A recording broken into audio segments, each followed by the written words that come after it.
छात्रों, देखिए कक्षा 8वीं सुलभ भारती हिंदी की प्रथम घटक कसौटी अभी हम लेकर आए हैं। जो यहाँ पर आपको 15 अंक की यह प्रथम घटक कसौटी है, जिसमें पूरी तरह से आपको पढ़ाई करने हेतु तथा आपकी कक्षा 8वीं की परीक्षा की तैयारी हेतु यह घटक कसौटी बहुत ही उपयोगी है। तो देखिए यहाँ पर यह घटक कसौटी में पहला जो प्रश्न दिया गया है, निम्नलिखित पठित गद्यांश पढ़कर दी गई सूचनाओं के अनुसार कृतियाँ कीजिए। क्या है, यहाँ पर एक गद्यांश दिया गया है, आप ज़रूर इसे आप रोक कर आप ज़रूर यह गद्यांश पढ़िए तथा इसके नीचे जो कृतियाँ दी गई है, जो प्रवाह तालिका है, कृतियाँ दी गई है, उसे पूर्ण करने के लिए वह भी कृतियाँ आप यहाँ पर देखिए। कृतियों के उत्तर भी यहाँ पर दिए जा रहे हैं। मनुष्य में पशुत्व से भिन्नता दर्शाने वाली बातें। मनुष्य में पशुत्व से भिन्नता दर्शाने वाली बातें। पहला उत्तर यहाँ पर उसमें संयम है, सुख दुख के प्रति समवेदना है, श्रद्धा है, त्याग है। छात्रों, निश्चित यह प्रश्न और इस प्रकार की प्रवाह तालिका पूर्ण करने के लिए 2 अंकों के लिए घटक है। इसके साथ साथ शब्द संपदा में समानार्थी शब्द लिखिए।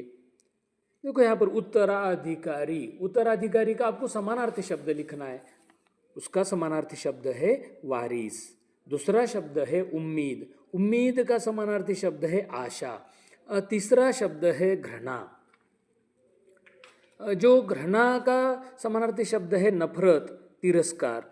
चौथा शब्द है शीश, शीश का समानार्थी शब्द माथा या सिर। जो भी आप कोई एक लिखेंगे तो निश्चित ही चलेगा। इसके बाद आते हैं हम तीसरे प्रश्न की ओर। इसी गद्य अंश पर आधारित अभिव्यक्ति का प्रश्न यहाँ पर दिया गया है और दिया जाता है।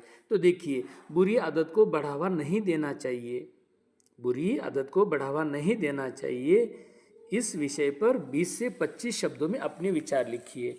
तो यहाँ पर आपको अभिव्यक्ति का प्रश्न लिखने के लिए यदि छात्र घबराने की बिल्कुल आवश्यकता नहीं, ज़रूर इसे देखिए आप और इसके आधार पर आप अभिव्यक्ति का प्रश्न, अभिव्यक्ति का अर्थ होता है आपका अपना मत, आपका अपना स्वमत, उस विषय के अनुसार यदि आप भाषा में अच्छी वाक्य रचना के साथ लिखते हैं तो निश्चित इसके लिए भी आपको 2 अंक है। तो देखते हैं अभिव्यक्ति का प्रश्न कैसे लिखना है।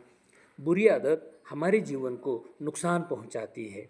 इन्हें बढ़ावा देना न केवल स्वयं के लिए हानिकारक है बल्कि समाज पर भी गलत प्रभाव डालता है। हमें सदैव अच्छी आदतों को अपनाना चाहिए और बुरी आदतों से दूर रहना चाहिए। देखो छात्रों, यहाँ पर हमने 25 से 30 शब्दों में, मात्र 20 से 25 शब्दों में हमने अपना अभिव्यक्ति का प्रश्न पूरा किया है। ये 6 अंकों का यहाँ पर। तो दूसरा देखिए, दूसरा प्रश्न क्या है वह हम छात्रों देखते हैं।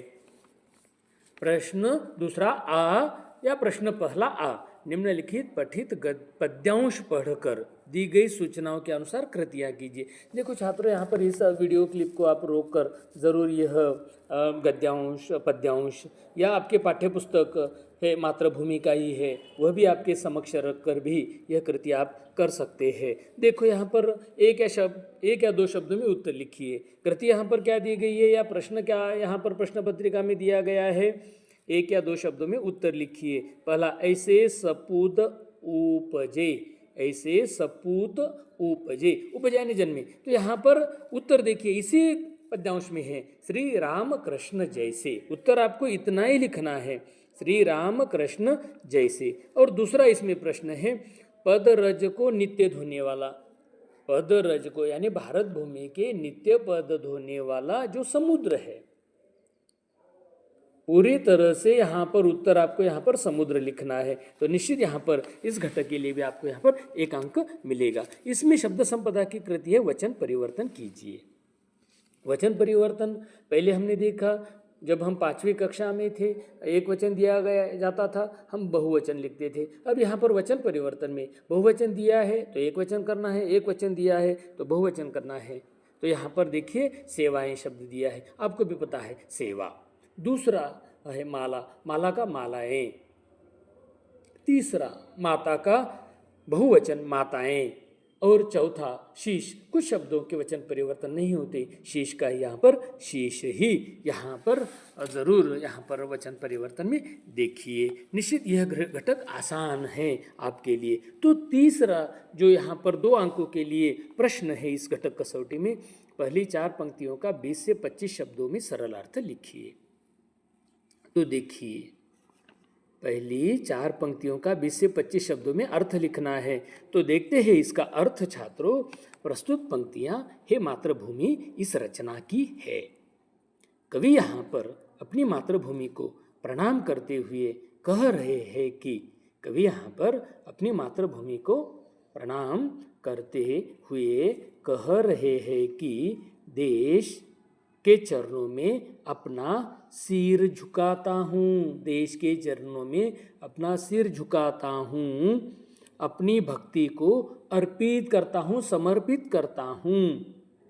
मेरे माथे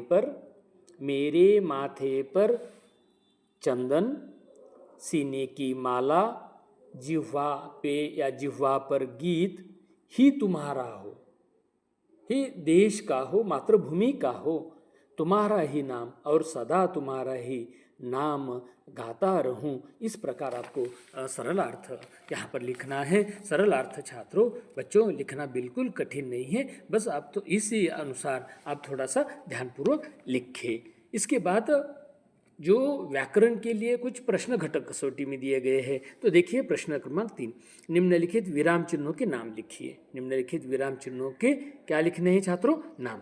तो यहाँ पर एक विराम चिन्ह दिखाई दे रहा है, एक में वह है छात्रों पूर्ण विराम, जिसे हम खड़ी पाई भी कहते हैं। और दूसरा विराम चिन्ह यहाँ पर आपको दिखाई दे रहा है, वह है प्रश्नवाचक चिन्ह, उसे कहते हैं छात्रों प्रश्नवाचक चिन्ह। और देखते हैं छात्रों प्रश्न क्रमांक 3 में 2, निम्नलिखित मुहावरों में से किसी एक मुहावरे का अर्थ लिखकर वाक्य में प्रयोग कीजिए। कोई एक मुहावरे का अर्थ लिखकर क्या करना है? वाक्य में प्रयोग करना है। यानी बहुत आवश्यक है कि आपको अर्थ लिखना ही चाहिए। तो देखते हैं गले लगाना। गले लगाना मुहावरा दिया गया है छात्रों, उसका अर्थ है प्यार से मिलना, स्नेह से मिलना, प्यार से मिलना।